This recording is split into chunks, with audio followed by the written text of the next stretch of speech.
Oh, he's moving. Oh, yeah, Yep. That's it. hi, Taylor. There you go. Hello. Yep, I'm here. How are you? I'm well. I'm well. Good evening, everyone. Good evening. Oh, I didn't silence my phone. We're in a meeting with I mean, literally, I'm just started. Is anything up? Okay, talk to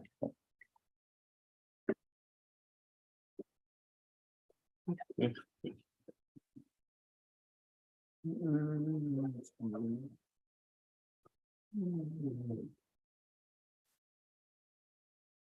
Do not disturb voice comes through.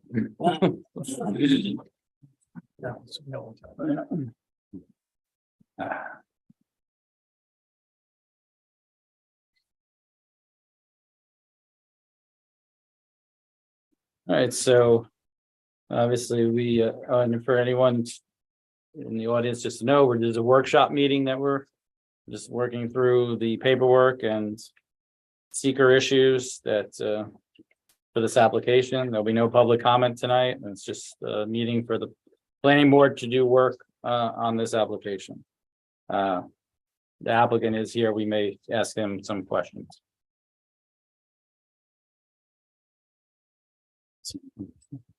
I don't know why. I mean, how do we want to proceed or talk about? Did we? Got an amended plan that has to be presented to the board. I understand it came in today, Correct. so. So do you want to have him talk about this? You have to know how this.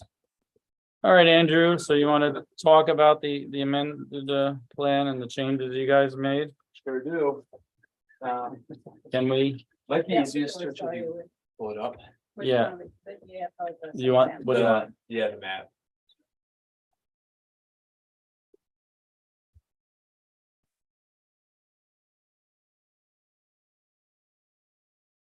So this is, sorry. No. It's okay. So we do have an amended site plan. So this is a high level diagram, right? The full sheet set will be closer to 20 pages. We'll get that to the board in the coming days. This was kind of wanted to get something in front of the board for tonight, and this was as far as we got in the engineering since we decided to go set out upon this revision. So the really substantial change here, actually, Trish, can you go to the one page down? It'll be a little bit easier to view. Yeah, Yeah. it'll focus in. It should. We'll give it a moment. So we've taken, consideration of feedback from the planning board and consideration of feedback from the public. And evaluating what is the most visually sensitive part of the project, which is clearly the exposed panels in the southeast corner that come over that ridge line. So what we've done is we've removed close to 1,000 panels from that ridge line. Some of them we've been able to place in other locations on site, predominantly right down the middle. So we were able to condense some of our area from the fence line within the middle of the array, so that straight line running north-south separating array 1 and array 2. There was also a little bit of area to the north where we had some vacant space and we were able to include an additional table of panels. So we took the pen, and this was the revision that made the most sense. What this really enables us to do is increase or dramatically reduce the visual impacts of the panels in that southeast corner.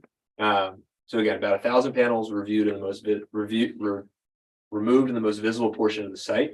The existing visual buffer, so the plantings that we had proposed, which are these white dots around the perimeter of the fence, those now come much farther up the ridge, so on average about 20 feet higher in elevation, which really helps. We've also increased the quality of those plantings. So on the previous plan, those were 6-foot evergreens, single row. So we've doubled down on the plantings. We saw an opportunity here to, again, increase the quality of those plantings and reduce the visual impacts in that southeast corner. So these are now going to be 12-foot plantings, so mature trees at planting. They will be double wide. So a substantial increase in the quality of those plantings, and they'll be much higher up on the ridge line. So that's really the bulk of the revision here. Our focus was squarely on reducing visual impacts to that southeast corner in particular.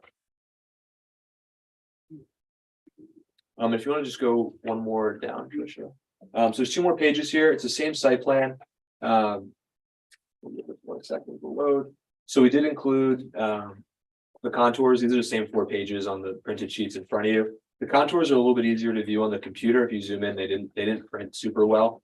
But this is 5-foot contours, so you can see kind of the shape of the ridge there, and where the panels will be placed on the very top of the ridge instead of coming down the southeast side of the ridge where they become visible.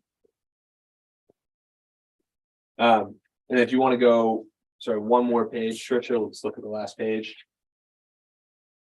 So this is the same image as above, except we took off the module, so we flipped it off when we printed this one out, so it's a little bit easier to see the contours on the fenced in area. We also kept the previous fence line just to be indicative here of how the fence line from the previous iteration was a lot lower and a lot more visible. We've come up the ridge substantially with this revision. So that's the nature of the change. So did you say there's gonna be more submissions that the board's gonna receive on?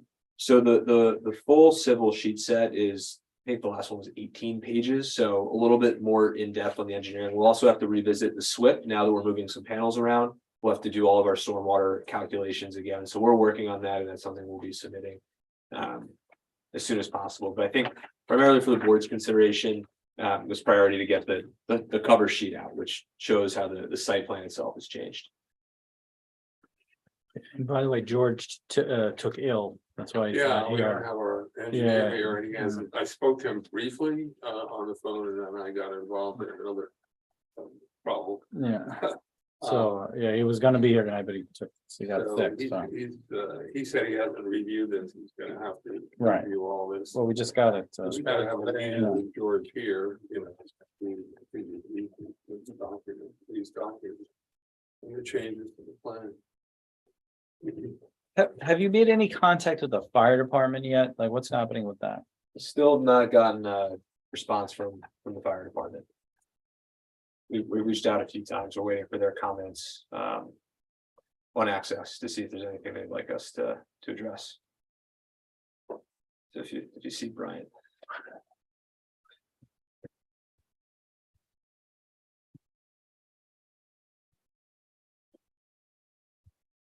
I know, just in speaking with him, he mentioned that. Obviously, we wait for their official reply, but he was talking about worrying about being able to circumnavigate the site Sure. in case of a fire, and how much room is there?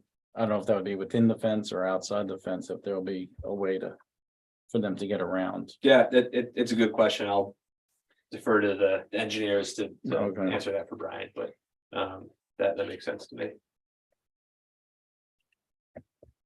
Two other quick updates unrelated to the site plan revision. Scenic Hudson Board of Trustees did have their meeting last week and approved their ability to contract with us for the conservation easement here, so that was substantial. We also got feedback from the Department of Transportation. So if you recall, we're calling this revision 2. Revision 1 was when we moved our primary access road from the northeast corner, where there was some concerns about line of sight and really the safety of having an active use driveway, down to where the existing driveway is farther west on 199. We did have to retain the small driveway access next to the substation, because that's where the point of interconnection is, and we need access to it. So the Department of Transportation did approve us to have both of those access roads. I believe Tricia, they might have copied you on that email earlier. Yes. Yeah.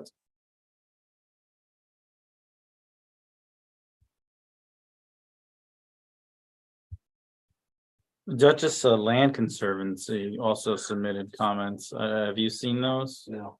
Have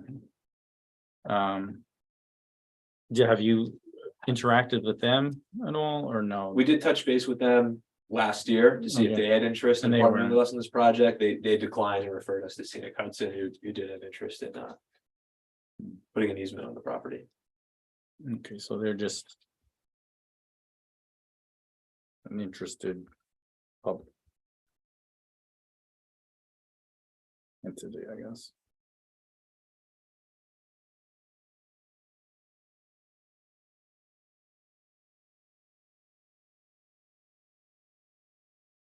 Any other questions I can answer on the site plan revision? So the number of panels is gonna stay the same. I know you said you moved some. Approximately the same, Okay, Yeah. about the same, okay. about the same. I think we did lose some, but it's close to being the same.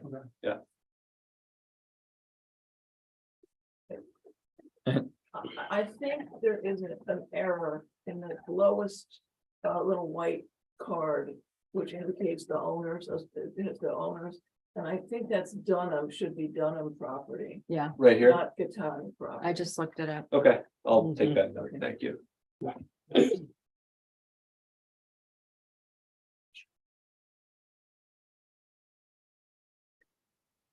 So we'll submit a full set, which will be a bit more detailed and longer. Primarily looking for any comments from George on the engineering quality of the designs and then compliance with the zoning law. Did you see the Hudsonia comments? If we didn't see DLC, you may not have seen Hudsonia's either, I did see, or Eric Kivius. I did see the comments from. Has the board seen the response from Bergman? You see? Well, this came today, so I don't know how. Yeah, this came today. I'd say quite a bit of this is just us documenting previous questions that the board has asked us and we've responded. So I think in particular, the sections with kind of things we've discussed would be impact on land, impact on surface water, impact on plants and animals. We have added some additional characterization on plants and animals. Ag resources, again, will be pretty dry. I'd encourage the board to take a look at impacts on aesthetic resources, consistency with community plans, and consistency with community character. If you were to prioritize your reading.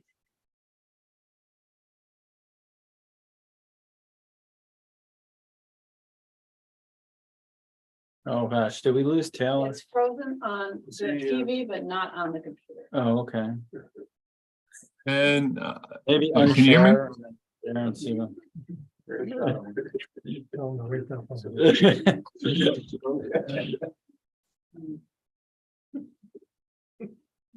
Share. Oh, is that whole up there? Like is- this. So the connection is,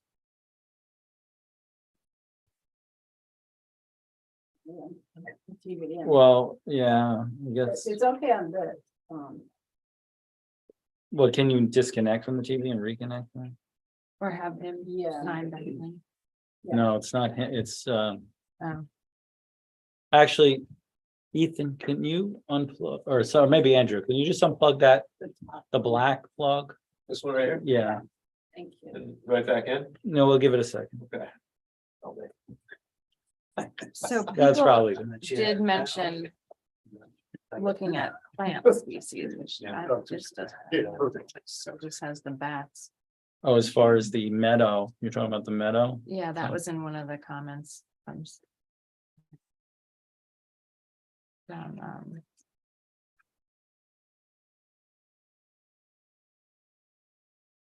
that one from the DLC? No, Yeah. maybe, I don't know. Yeah, but I saw it was saying that it wasn't specific enough as to which plants. Oh, yes, it was from the DLC, DLC. and that the plants, some of the plants were not native to this area. Kiviat mentioned that too. Yeah, we'll take a look at that. And then send on that. It's an easy solution. Yeah. I was just looking in the impacts on plants now, but there's nothing about plants really in this. It's still just animals. Okay, so the focus is definitely There we on, go. you know. What's Turn been it off, threatened turn it back on, yeah. by the DEC and US Fish and Wildlife. Those are the two agencies with jurisdiction over. Yeah. You know, what mitigation is required and what compliance we need to follow, you know, on site, so. Fish and Wildlife and the New York State DEC.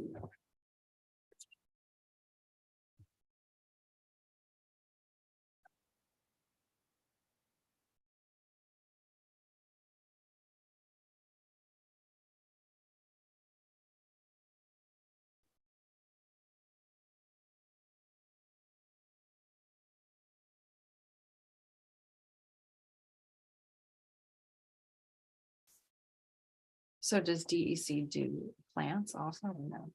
They do. So sometimes when we reach out with them, they will identify red energy plant species on site. So in this case, they do not.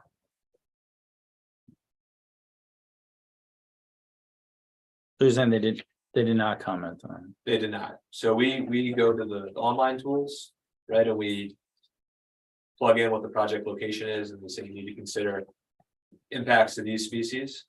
And they do include plant species as well, but we didn't have any hits for plant species.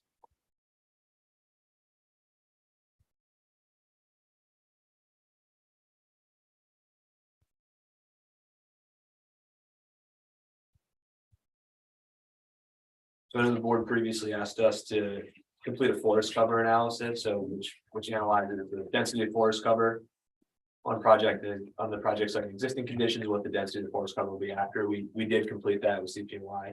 That was earlier this week, so hopefully I can submit that by the end of this week, but that's a direct requirement of New York State DEC and US Fish and Wildlife. So we need, in order for us to get their agreement that we can, that there's no incidental take, we need to provide them that forest cover analysis. So that is now with the agencies. When do you think you're gonna hear from Fish and Wildlife? If you can see anything that the issues that are addressed in your memo? Yeah, I'm hopeful in the next week or so. Again, it's, those agencies are always backlogged, so it's a crapshoot. We seem to have their attention at the moment. There was some pending guidance on the northern long-eared bat, which is being uplisted from threatened to endangered at the end of this month. So the agencies were somewhat on pause.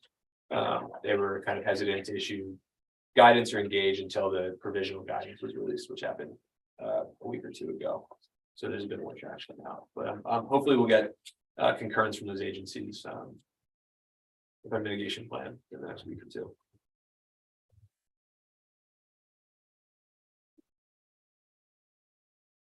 where are we at with the visual impact things and possible balloon test, et cetera, that we discussed at the So we're gonna provide that later. I think the goal for us was to do the site plan revision first, and then any additional line of sight or other analysis will be done based off of the revised site plan, not the previous site plan. So we're gonna have to put one foot before the other. So that's next on the list.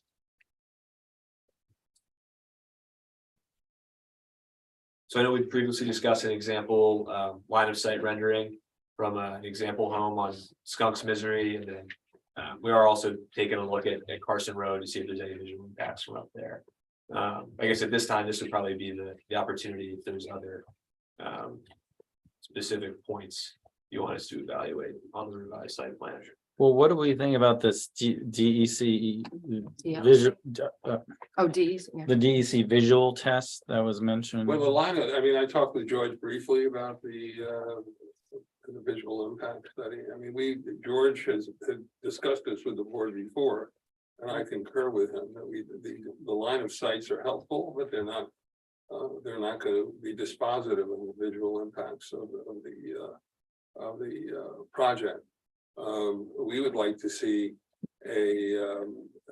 something akin to a balloon test where you outline the on the ground, either by balloons or sticks, which can be observed from a distance, the parameters of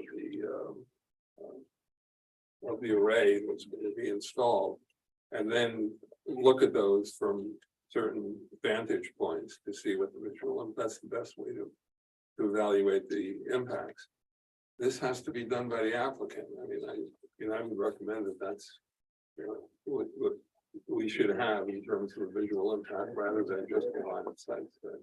I guess, Kind of could be, should be done before the trees It's are. got to be done quickly because you're going to be leaf conditions.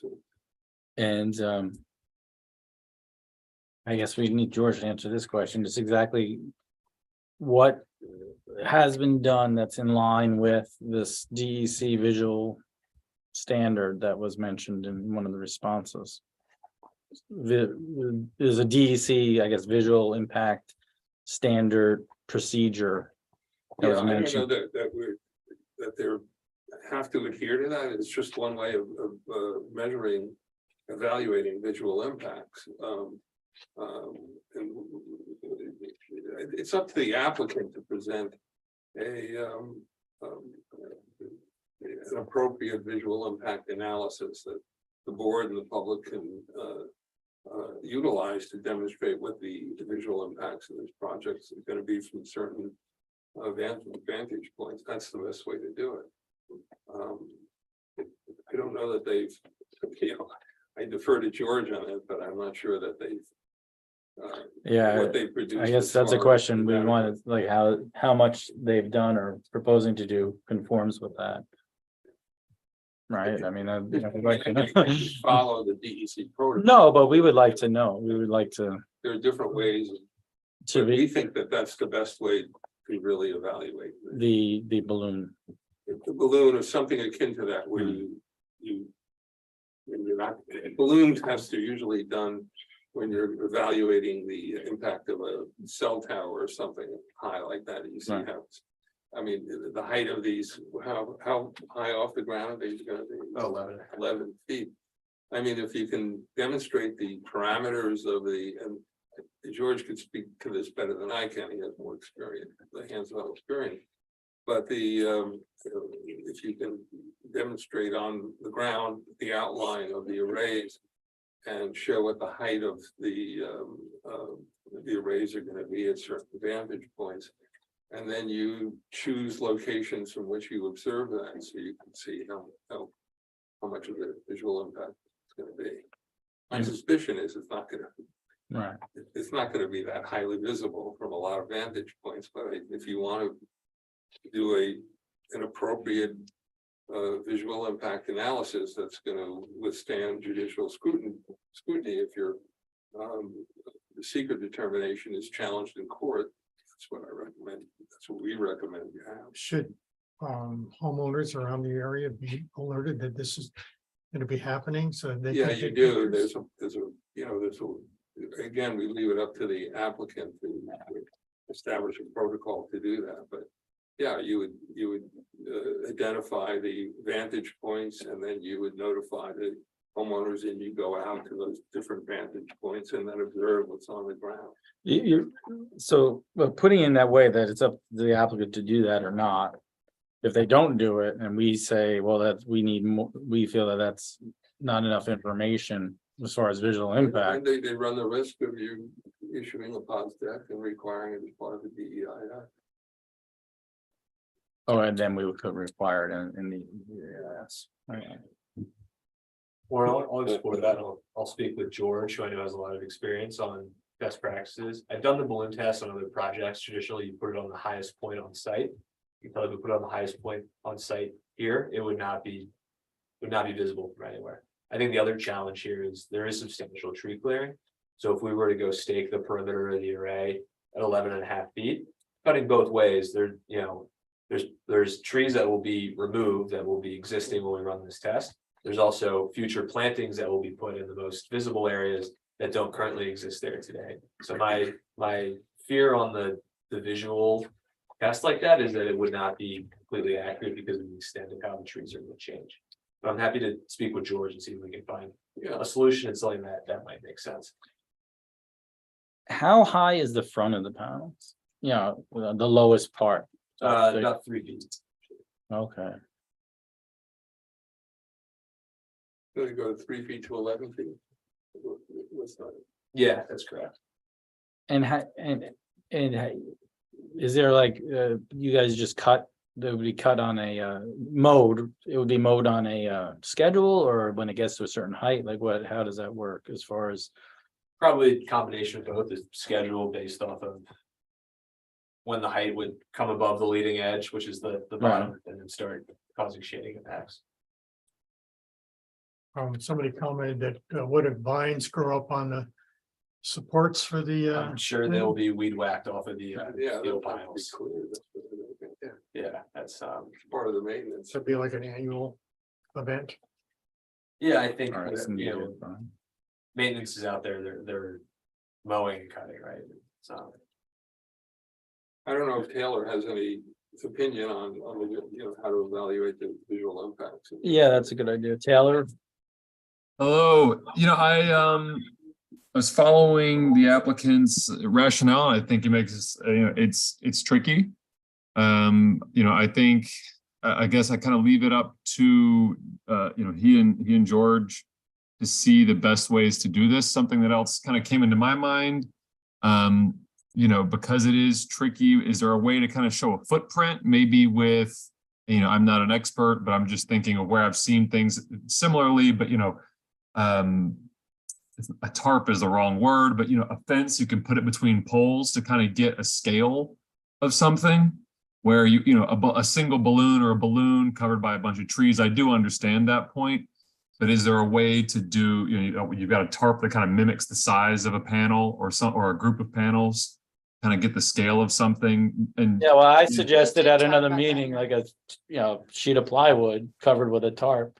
Yeah, Yeah. there's something, but and you can paint it. I mean, knowing that the solar panels will not be orange, but paint it something that would help maybe counteract the fact that there are trees there now. It's not going to be perfect, right? As we know. But is there a creative solution that may, maybe we could do a couple different options. That's just my 2 cents on, but I'm not a visual impacts expert on that.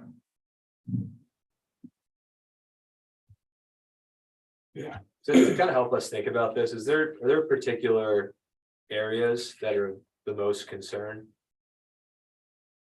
I'm I trying think to it's just avoid hard to like imagine. tarping through the woods. I think we want to make the, I think the idea is to get the public to understand and the board. Although when we walked around up there, we have a pretty good understanding of what it's going to be like. But to get an idea of exactly what's going to be visible and how visible and where exactly this field is in relation to whoever's looking at it. And it's just as much as you can come up with any kind of diagrams and studies and lines, it's not the same as, oh, I Right. see it. It's just not, it's concrete. And it's- I mean, DLC did this map and has this is 900 feet Right. and here's where It's higher, it's higher. but yeah, it's not. We don't know if there's like I thought a. about their map. They seem to indicate a whole lot more prime soils than the 2.5 acres that you guys cite. And so I'm wondering, what is that? Yeah, I didn't understand because the Ag and Markets gave us their map and it didn't have that on it. So it was like, there was, I guess, was it prime if drained or something like that? But there's no wetland there and it's not listed like that. I don't think it's listed like that on the Ag and Markets I map. might check out their map and respond to that. Sure. There's several ways to view prime soils. There's probably 5 different maps in New York. So Ag and Markets uses their map, prime soil groups 1 through 4, and that's how we comply with Ag and Markets guidance. But Pine Plains could make its own prime soils map if we wanted to. Right? It's We're not gonna do that. So, yeah, I noticed that it was very, very, it was different and.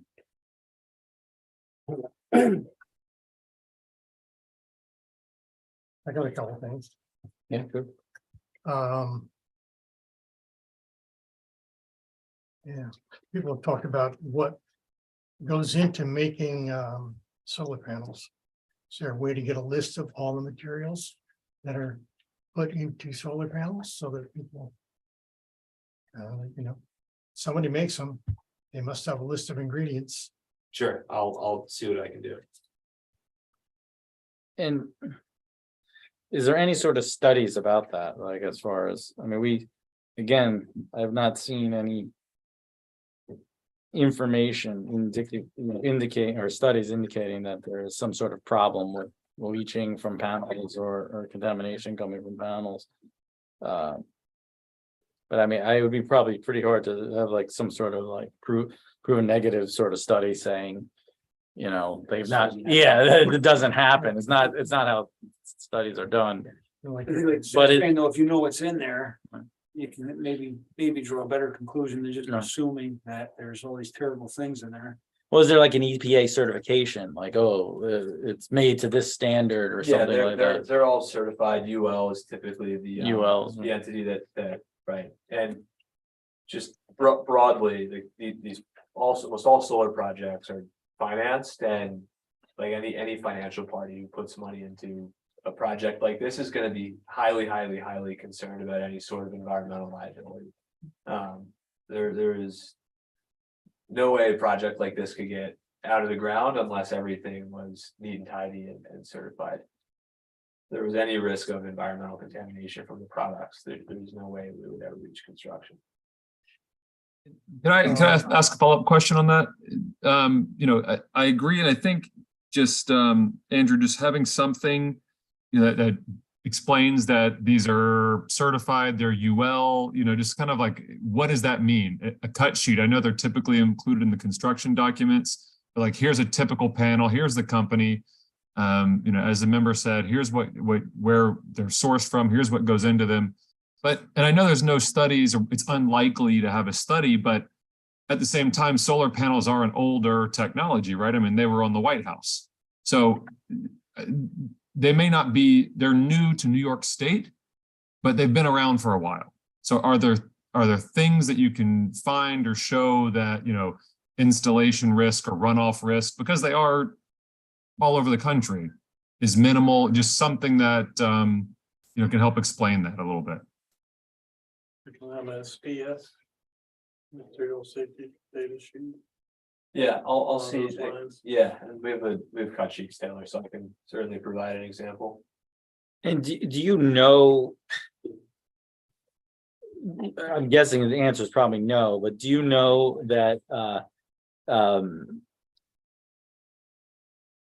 what panels you won't know that till it's like the conditions, market conditions at the time when you go to construct, or do you? That's yeah. correct. So we have an idea, and we certainly have an idea to size for when we go through our design at this phase, but that, you know, we'll have to go through another round of engineering before we come back and pull a building permit. That's the point of when we would actually identify which module will be procured. So if you were gonna spec a house, and you might not know which brand of windows you're gonna purchase until you got actually closer to building the house. And related to that is then, you know, I've just driving around looking at these different panels. They seem to have a different non-reflective coating, like, you know, levels of darkness or levels of non-reflectivity. Like, you know, behind Matt Six house, it has like a very dark, the one that's on that barn or whatever that is back there.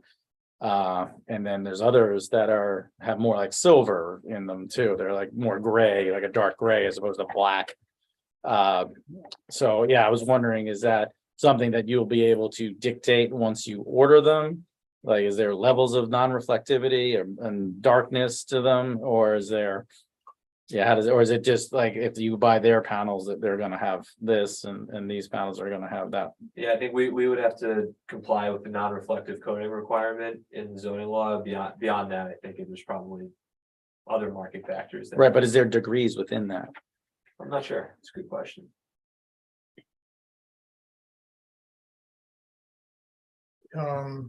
One thing I think in my head around, why wouldn't this facility be renewed every 25 years? Why would it just be abandoned and decommissioned? All the infrastructure's there. Why wouldn't new panels be put on? I think again, that's I wish I had a clean answer to that. I think I don't know what the energy environment will be like in 25 years, perhaps. Right. 25 years, we've put a bunch of nuclear plants all over New York, and there's no longer a need to operate the solar facility, and it's time to decommission and go back to farmland, right? Right, but we're being told it's a temporary use Correct. and it'll be agricultural land after 25 years, I think it'll, when in fact it might well be a permanent installation. I'm not sure how long the installation will go on for, Mhm. right? Because it could always be renewed. I think the nature of the temporary installation is that it's not like a house or like a natural gas power plant where you have to dig a foundation and you might be contaminating the land permanently. Right? It's constructed in a way that at some point it can be decommissioned and land restored, whether it's 25 years or 40 years or 80 years, I have no idea. Yeah, I mean, like Could I we said, stipulate that? Could we stipulate that it gets decommissioned after 30 years? Like it's Did- pretty- That's a question. Require that it be. Well, if you're telling me it's. a Yeah, that's what it temporary- is. If it's a temporary thing, we could, what's the Powers to time require, frame? All we can do is prescribe a decommission protocol, which Process. has to be followed. If and when it's no longer in use. as I said at the public hearing. I think the board needs to proceed, like, this is gonna be there forever, and if it gets decommissioned, it does. Yeah, that's. the way I would And say. that's, you know, the most conservative and And Best way that's to the go. way to present it. too, sure. Okay, yeah, we can't tell the market conditions, the energy conditions of the state, the country, in 25 years, who knows what's gonna be the imperatives. let's see. Bedrock, there is an outcropping there, and if you go up that access road, just to get to the top, there's a big outcropping on the west side. And it's, just, it's there, don't tell me there's no outcroppings on this site. And I don't know how you're gonna deal with that, so. And I would really like to see an idea of what the terrain is gonna look like now compared to what it looks like when it's done. Sure. In detail. You have a 10-foot thing, okay, how about 10 foot when it's gonna be graded? Because you're gonna move stuff around a little bit. During the construction, you'll have an environmental monitor. Is that somebody that you're hiring, or can we stipulate who that is? Question for George or for Warren, and So I think they're gonna propose an environmental monitor, And we would determine approve whether that's it. satisfactory. I'm unsure, Warren, if that's something that typically occurs during this phase or Well, post conditional approval, but before pulling the building permit. you indicate the environmental monitor will be designated to oversee construction, restoration, and follow-up monitoring in agricultural areas. It's disgusting. You really should all read this. I read it. Submitted today. We haven't had a chance to chew into it. We can. So typically, that's a third party firm who provides that as a service who we hire. So if there's a short list or a preference list from planning board, that's easy for us to consider. Yeah. Yeah. So George might know some people.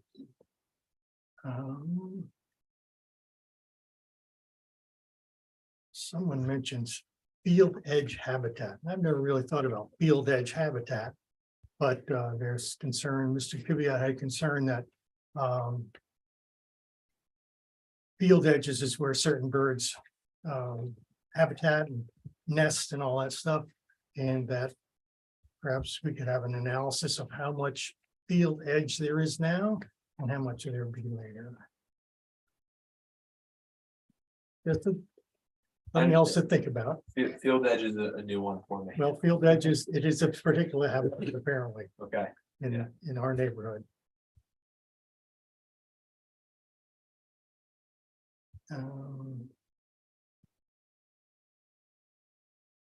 Central Hudson.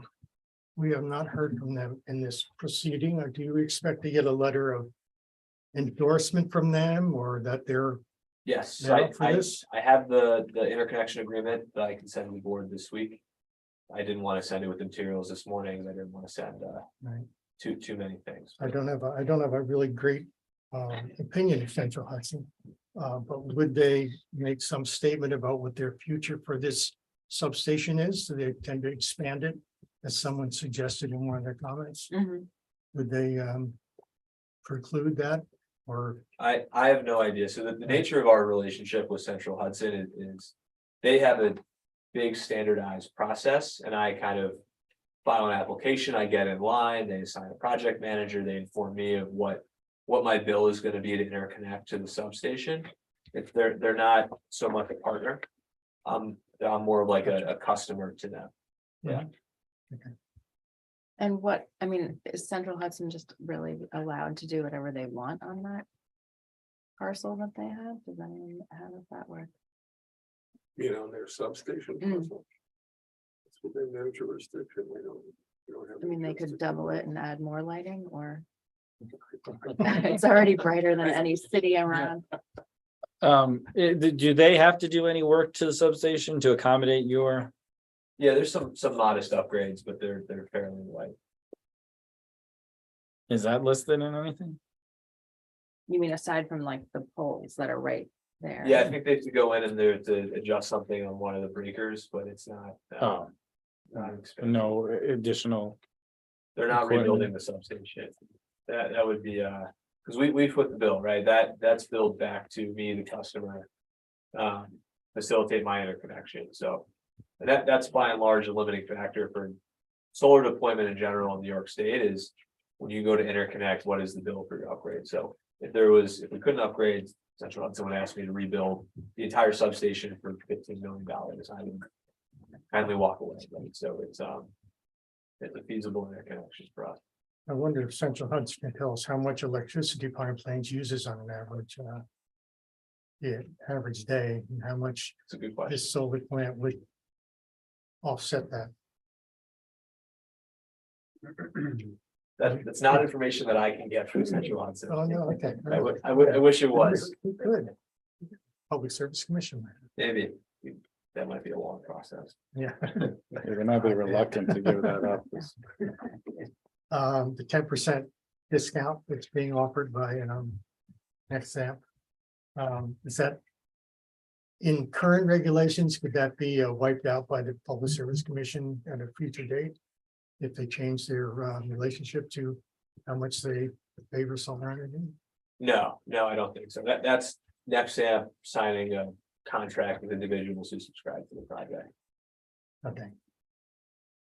And is that what we're getting in the mail? Anything to do with this project, or that you could get 10% off from agreeing to just get, That was a solicitation for their other facilities. right? So this saying that you're gonna get 10% from this is not really accurate.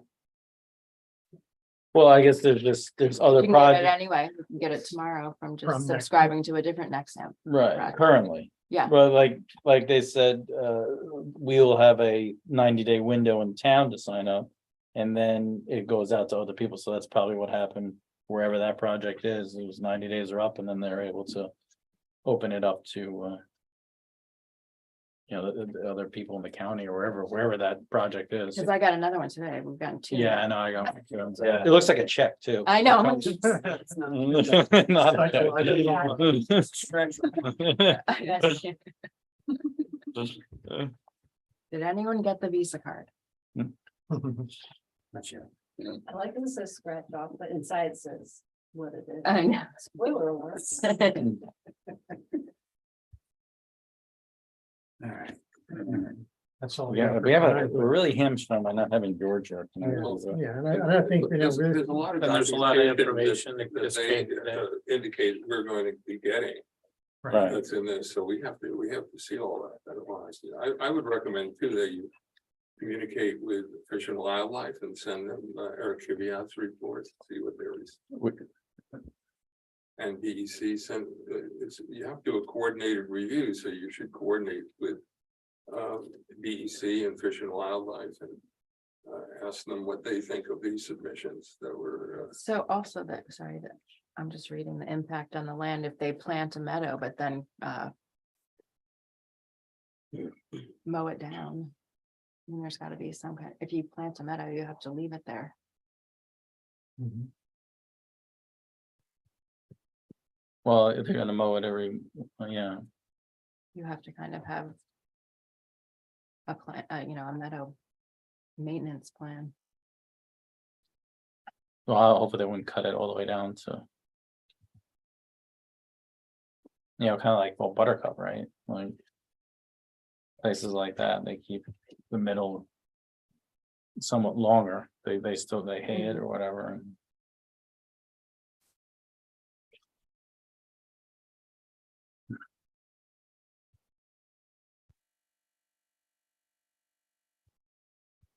Is anyone else? Did you have more? I have, no more tonight, but I'm gonna read through this stuff again. And I think the next meeting, there'll be more. Yeah, Um, we have to have a meeting with our engineer to review the revised plans and take a look at the submissions that we got from our Bergman engineer. And then there are certain things that have been promised that we will get. We have to get all that. And at some point, you will have to make a determination as to whether you have all of the studies and information that you want to have from the applicant to make a decision on whether to issue a positive declaration and require a DEIS or not. But I don't think you're in a position to do that Right. at this point. I have a question. So right now, if there was a plant that was decommissioned, what's the procedure currently? What? Or a panel that fails, like what do you do with the panel? Where does it go? What happens to it? It would be recycled. It's recycled by some company somewhere? or- Yeah, I think that probably a good administrative investment. He submitted a decommissioning plan to his party. They did. Yeah, so the decommissioning plan goes through how the site will be decommissioned.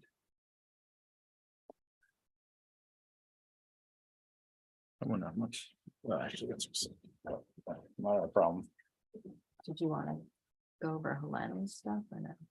I didn't get a chance to even read that. I don't know. Is there anything that we haven't really hit on? I mean, Oh, the this- dumps, Oh, that was an interesting point. Someone in a comment letter. Mentioned that there's could be dumps found, I'm sure that there are. I farm think in that dump on the middle- site, as they start. And what is there a plan to deal with that? If you come across. Equipment or barrels of things or, it used to be a working farm, right? So very well be a. So we've already evaluated the site. It's like one of the first things done is a phase one. He did a phase one, right? Yeah. So that would have, Yes, that's where we look for rotting cars and unknown drums full of who knows what, because that all represents substantial environmental liability, which is a terrible thing. And so none were found? or- No wrecks were found. has the phase one been filed with the board? I'm not sure, I could check. Yeah, we'd like a copy of that.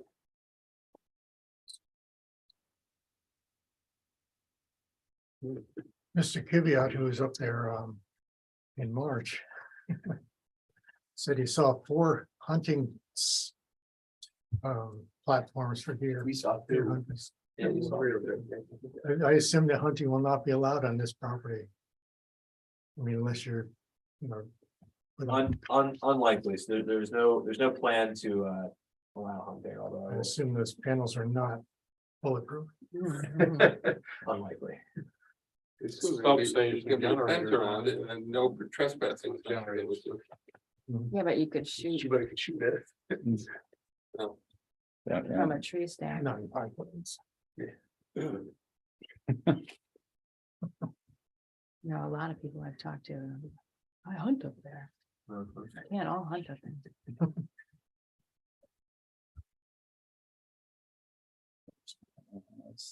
She just talks about the offsetting of the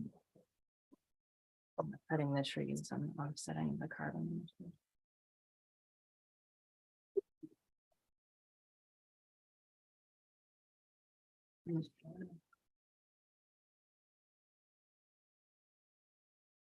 The steep slopes I thought was handled. We went over that last meeting. I thought George felt it was. The SWIP was sufficient to. I mean, the habitat situation. I don't think. I have a clear picture of exactly how much habitat. 30, whatever it is, 20 something, 25 acres of forest getting cut down for the bats. How much does that represent of the area? How much? It's all in this report. Well, I mean, I just got it. I haven't gotten it. I was taking a bike ride when this came out. Yeah, Tell you exactly what they percentage. addressed that. Oh, they did. Okay, good. Yeah. That's why I said you have to study this report before we go any Well, further and see what.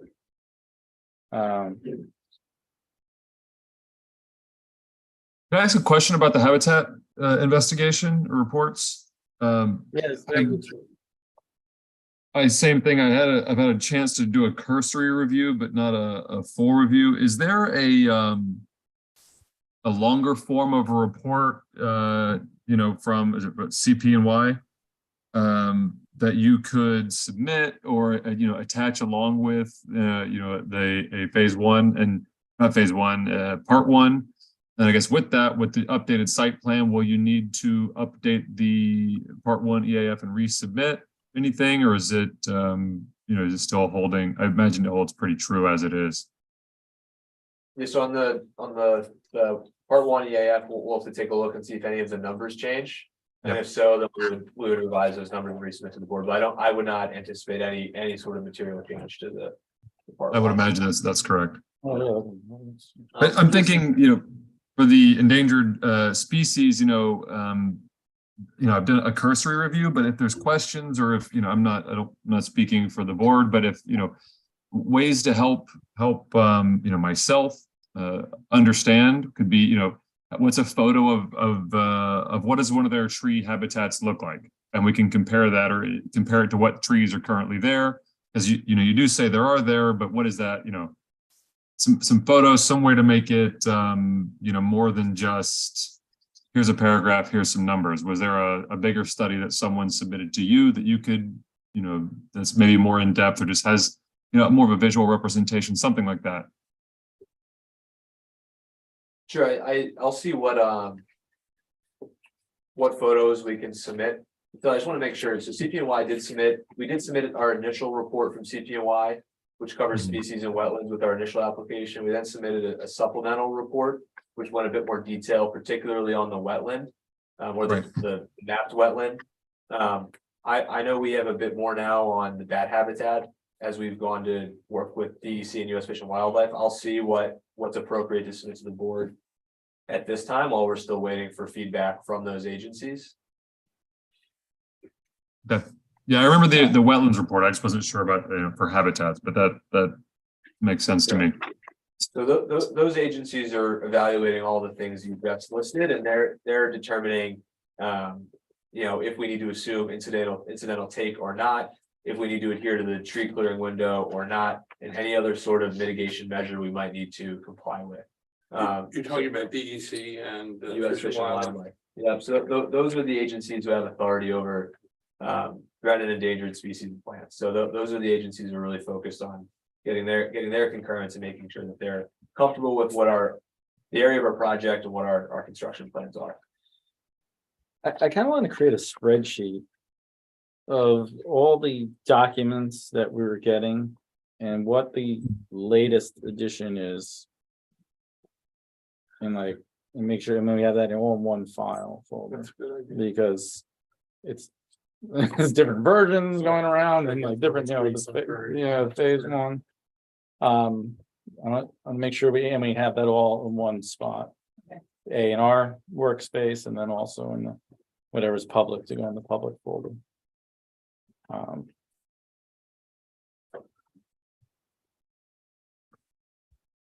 I find that I was just reading through the animal portion.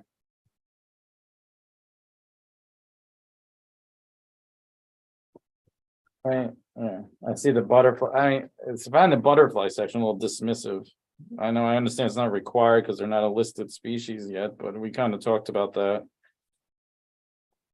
Milkweed was observed in some of the disturbed areas, but post-construction, it'd be great if we could see, if there's some way to encourage more milkweed, etc., and make it habitable for them. Yeah, part of the meadow maintenance plan or whatever. I think one of the seed mixes did include milkweed seed, but all yeah.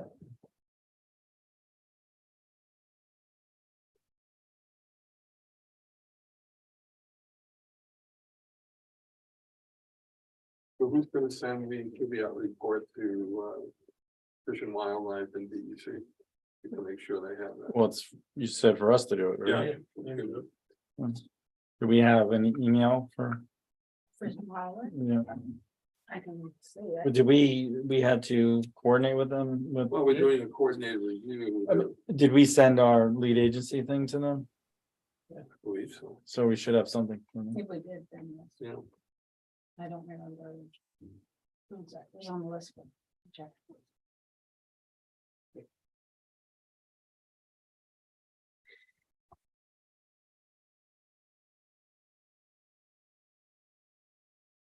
Everybody's ready to go home. Only been an hour. Well, again, we're not,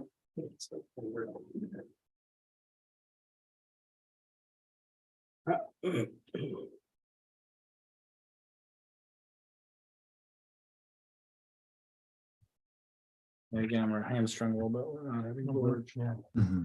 Taylor, is there anything else that you have? I think, no, I mean, I think the discussion tonight has been pretty good, and clearing some things up. I think our main concerns based off, I wasn't at the workshop on Saturday, but Frank was, and he filled me in, is from hearing that and then seeing, what different community members have submitted. The big things are, as we've discussed, an expanded visual impact study with the balloon or something that can really be beef that up and take a harder look at visual impacts. Habitat for threatened and endangered species, which I think we've just discussed, but beefing that up, which we've gotten a little bit. So again, to show a harder look, and that the applicant, which it may be included, I think it is included maybe in this. Yeah, it is.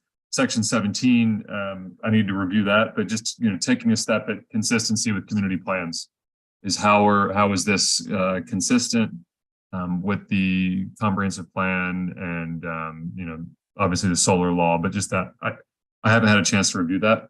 But I think those were the big three sections that stuck out to me. So I think we've either received it or the applicant is working on it, or you have given the applicant direction to do those things tonight. Can you would tell me about this NYSERDA 101 thing? Can you explain to the board what that is? Yes. I was I attended NYSERDA kind of solar law training about a year ago. It was a class, and in the it's kind of, they walk you through the model solar law, but something they volunteered in that training was NYSERDA is available for one-on-one.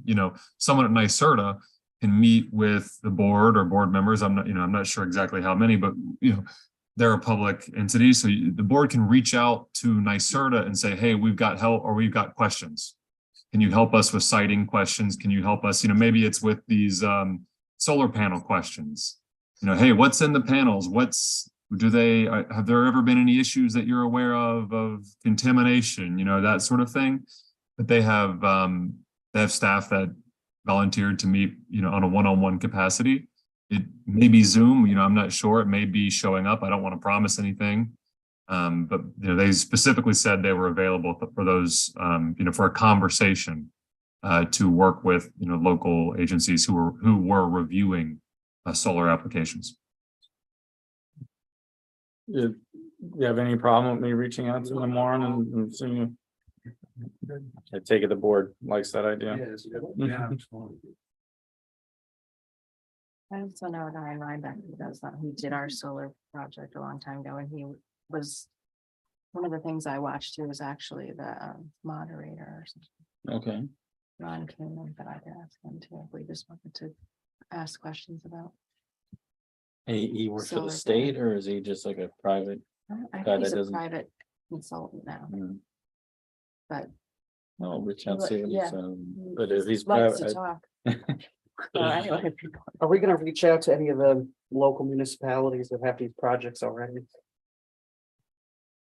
oh yeah, what was it? It was Hyde Park and Hudson. Stand by.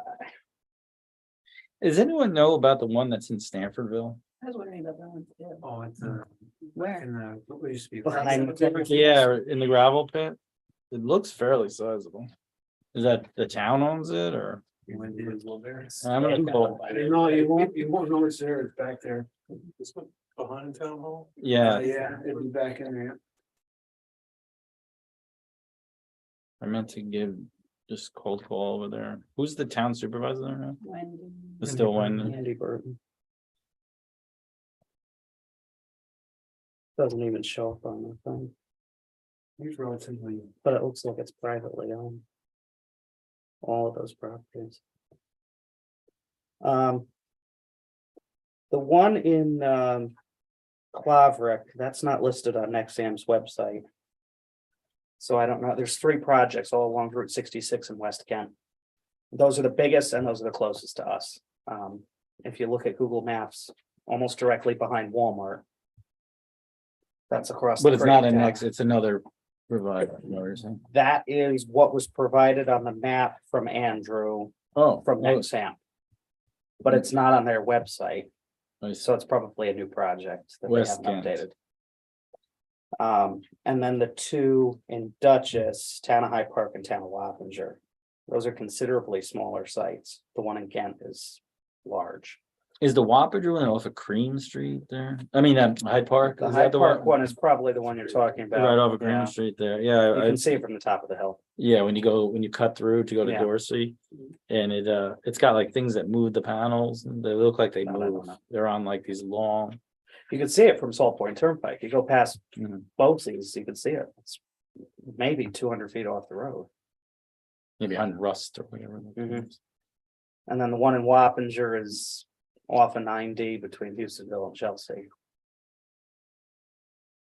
And then there's one in Milton, there's one in Accord.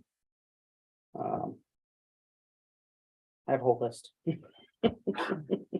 A lot of them are what do you small want to projects, get though. from the- So you want to talk, What do you want to get from the municipalities that have those sections? Any information that they can provide and better research for us, since this is the first project in some of these towns, like Accord, they have 4 or 5 projects and the town owns those projects, so it's a different circumstance, but. See if we can pull any documentation from their planning boards and get their experience and insight. As local municipalities to us.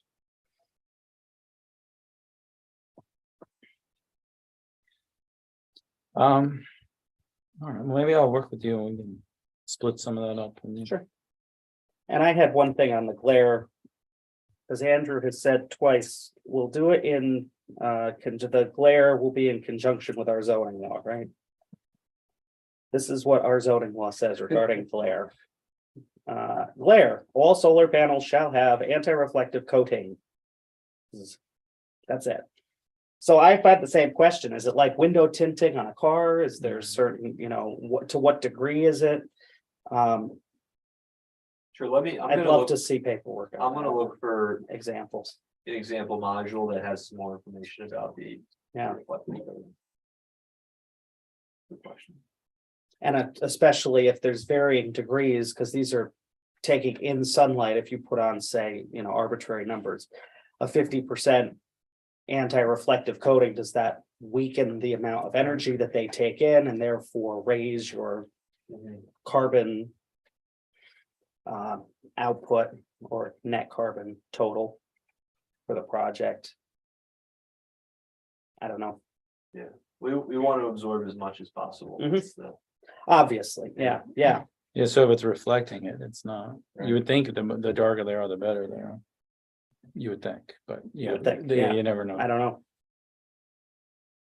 There's those 4 in Rhinebeck over by, those are pretty dark. The ones that are like right on the edge of the road. What's that road that goes between? Wolcott. 9G, yeah. Violet. The Violet Hill. Violet over, there's someone guys at these 4, those are That's very all. dark. Yeah, it's right near my house. It's right on the edge of the road. I remember the first time I saw it. Up in one, that's a private. Right, it's just a house. But those are pretty dark. Let me see, other ones aren't. I had something before. I can't remember. What were we talking about right before that nice Serta thing? Let's see Brian, you have anything from the fire department yet or not yet? I just hate to put you on the spot. I saw you come in. No, Not right this second. okay. You're pretty early in the stage. So. Unless the plan, if there's things that you're gonna require that we have to make sure the plan, we talked about the path around it. Yes, correct. That would be the only big thing. Approximately 25 or 12 feet around, all the way around, so we can get a brush truck if need be. That's our big thing right now.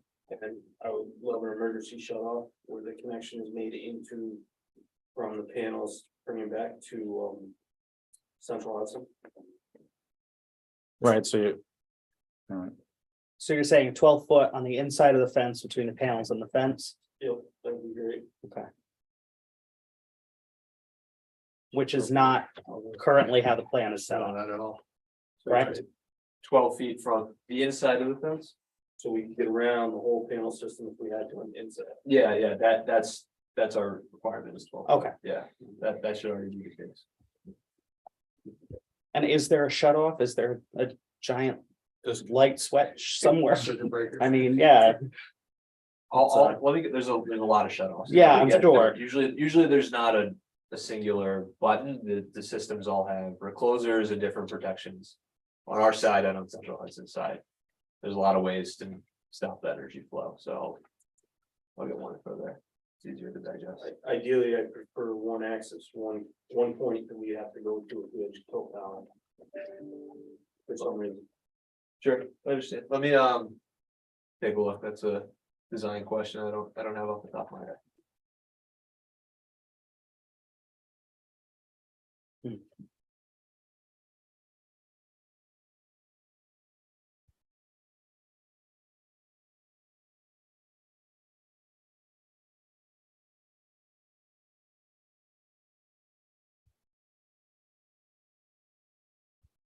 oh, I never asked, sorry to interrupt. What are these little boxes? I don't understand what those are on the site plan.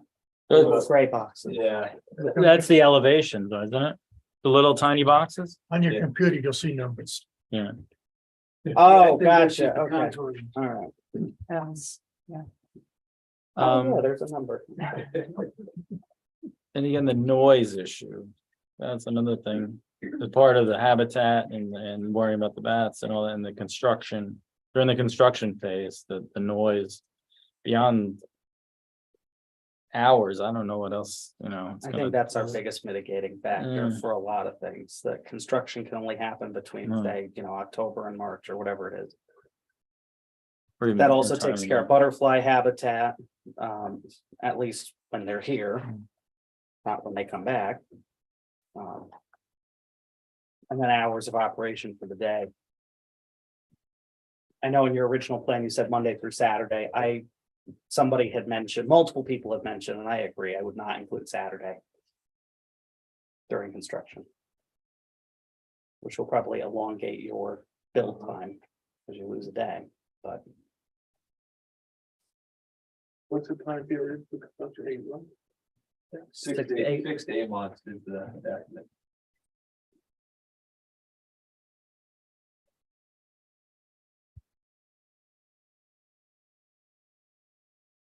Well, certain.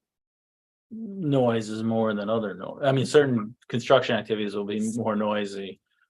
So perhaps there's this, obviously the tree, all that tree stuff not happening on Saturday, but perhaps there's a point in the project when it's not. Noxious to do. I think certain that's things. reasonable, so let me look into that. Do we have anything more conclusive on the wood? The logging versus chipping versus donating versus logging permit versus. No, I think that's it. Andrew, I guess I that's guess a that's a question to you, Yeah, as far as the, go ahead. If you ask. yeah, there's been multiple comments and I'm inclined to agree. I think it would be a little wasteful and certainly affects the greenness of the project, so to speak, if you just go and chip all the trees. You're already going through this entire process. What's a logging permit at this point through the planning board? And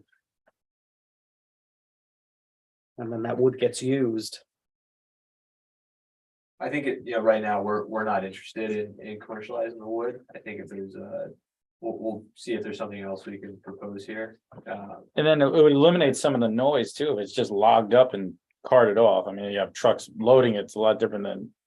Everyone knows what a wood chipper Yeah. sounds like. Remember that the site was selectively logged within the last 10 years, and you guys saw it, there's not a lot of what I would consider like a high value hardwood up there. It's a lot of thinner stuff that was decisively not logged previously.